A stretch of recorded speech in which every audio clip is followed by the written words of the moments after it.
Yan na po ang steam natin ng siupaw. Yan. Hindi pala. Kasya dyan ako ba? Yan. Steamin natin hanggang maluto siya. Ito naman ang ating siupaw na toast siupaw. Ayan. Kailangan to lagyan na ng apoy sa taas. Ayan.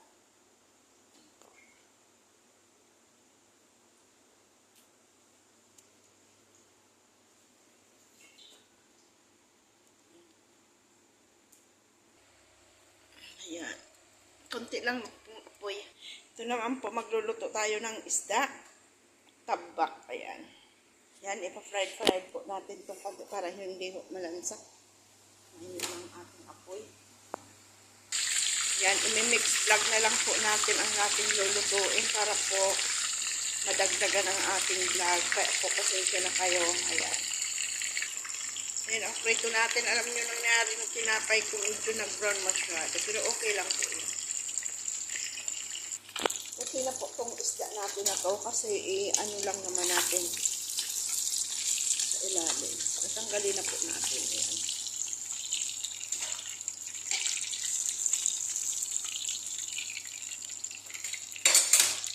Sinin natin itong kawali. Ayan, igigisin na po natin yung kanin.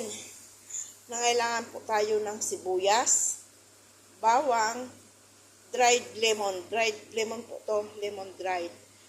And then, turmeric, natural spice, cumin. Kukuha tayo ng cumin. Ayan, lagyan natin ang konti munang asin kasi may asin yung ano natin, isda. Mahirap na umalat. Ayan, simple to. Ano na natin kung ano natin.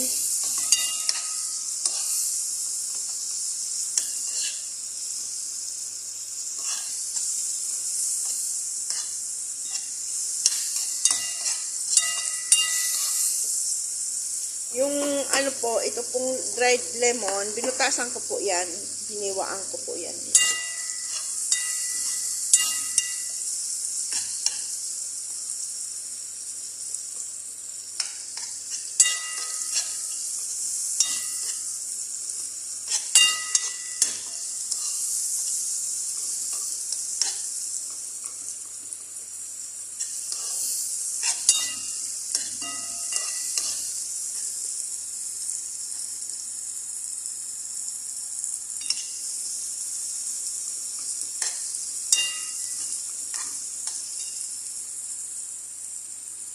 Silipin natin ang ating steamed siupaw. Ay, wow. Ayan na po.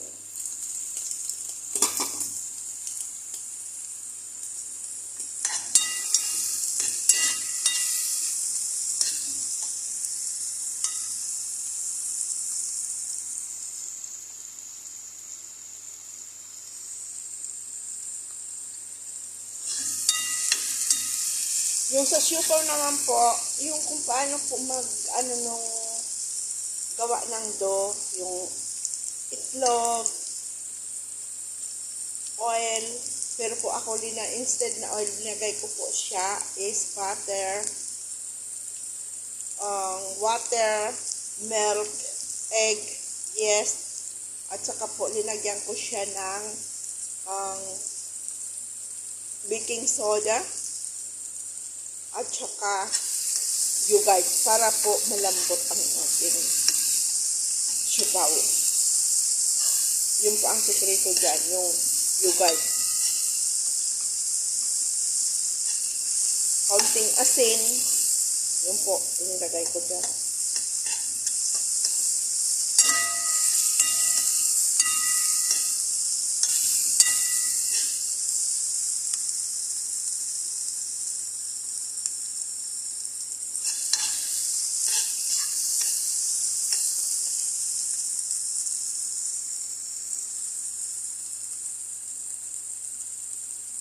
Po yung cumin.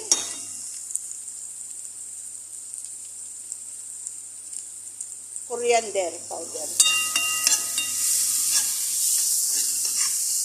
Hindi na po tayo maglalagay lemon powder kasi may lemon dried na tayo. Tapos lalagyan po natin itong isang sili.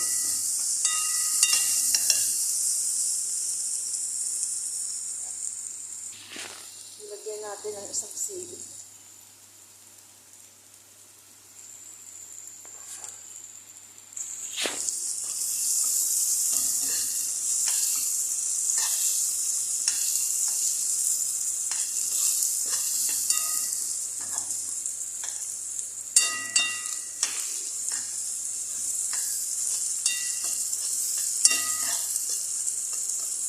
Ayan.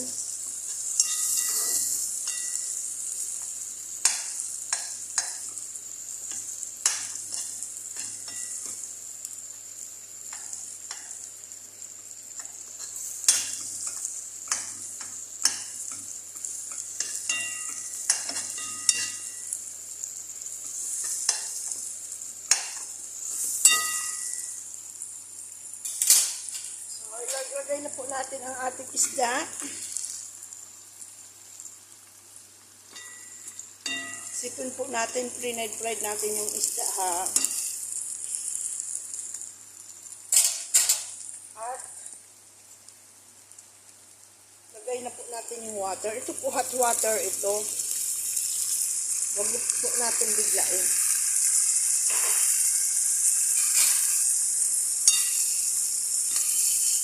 Anuin po muna natin yung isda na maluto-luto siya, diba?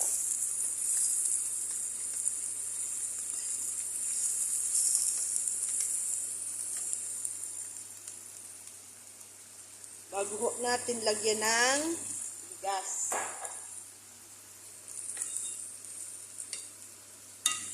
Para ho yung lasa niya.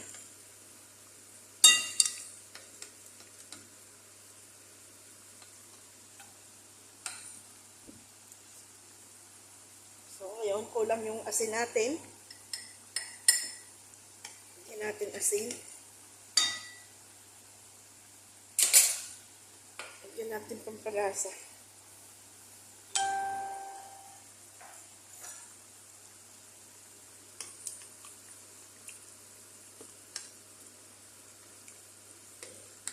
Sili natin.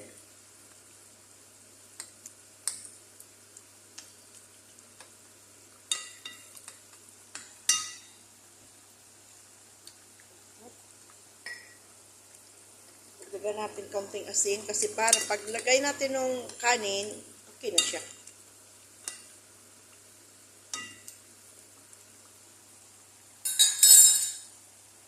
Kukulang po. Yan, tubig na yan, kaya dagdagan na natin.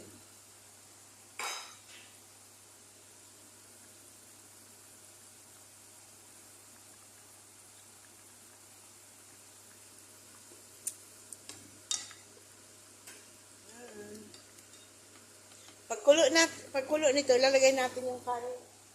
Kasi isang oras na lang po. Sa baba, ikakain na. Yan. Lagay na natin yung kanin.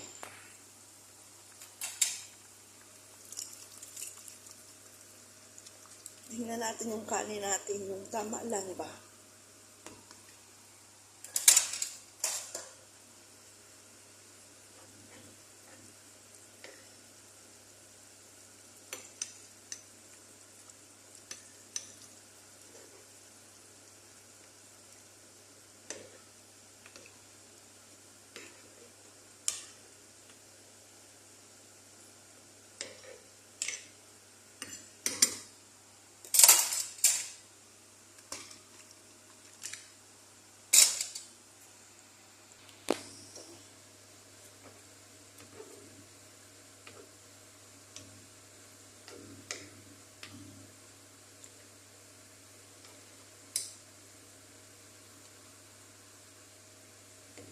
Ano natin yung sili, kasi baka maduro. Kasi ano ba yung...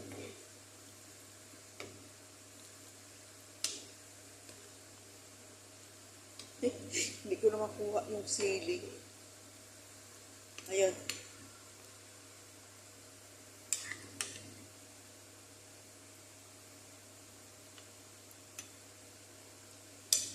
Babaw-babaw natin yung kanin na isda natin para hindi siya ano.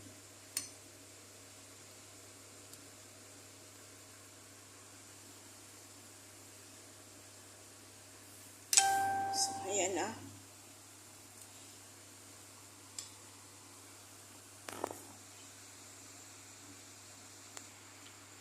po. Ayan, ayan, ayan. Ayan na po, ang ating siupaw is already done. Ayan na.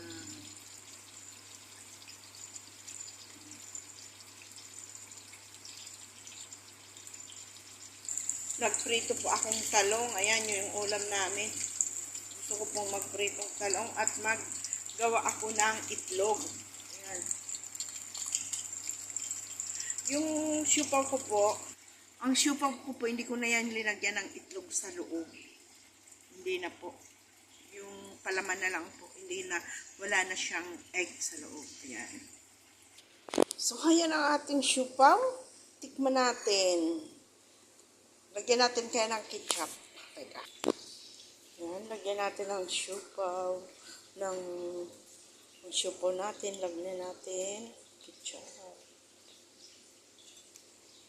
Ang pinalaman ko po dyan, manok. Ginisa-gisa ko sa bawang, sibuyas. At saka linagyan ko siya ng oyster sauce, soy sauce, konting sugar.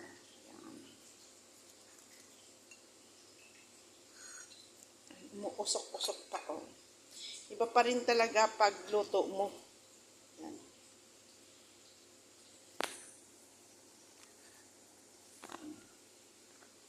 Yan. Ang bango. Siyempre, nilagyan ko siyang paminta, no?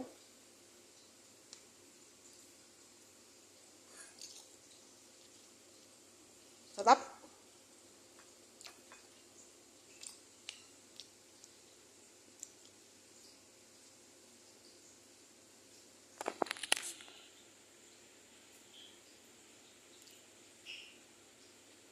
Yan, magbit tayong eggs. Nilagyan ko ng green onion, pero papalamanan ko siya ng patatas. Ginisa ko sa bawang ay sibuyas at kamatis, at saka linagyan ko rin siya ng konting green onion para sa loob. Yan. Namiss ko tong ulam na to, totoo lang. Yan. Pasensya na kayo sa kawali ko kasi ganun talaga siya. Kaya po yan tipal, tapos ang tipal pala, pagka nagtatanggal na yung mga niya, ganun yung kulay niya. Pangit, kaya mas maganda yung natural na kawali. Yan. So, ito. Yan po ang ating kawali. So, ito po, dinagyan ko na yan ng asin.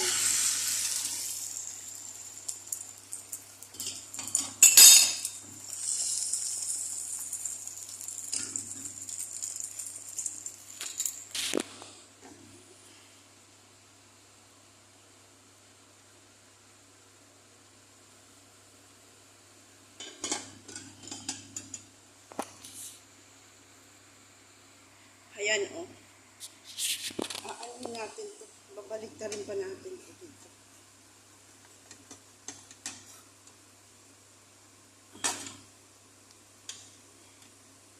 Yan na. Okay na siya. O, diba? Sino nakakamiss nito? Already done. Saka po, ito na po ang ating kanin. Already done.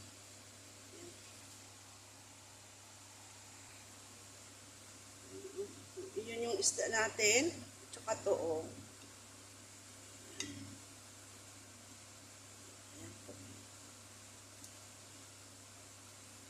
Tingnan natin yung kanin natin. Ibang water, hindi na. Okay na po siyang sarap niya. Ayan.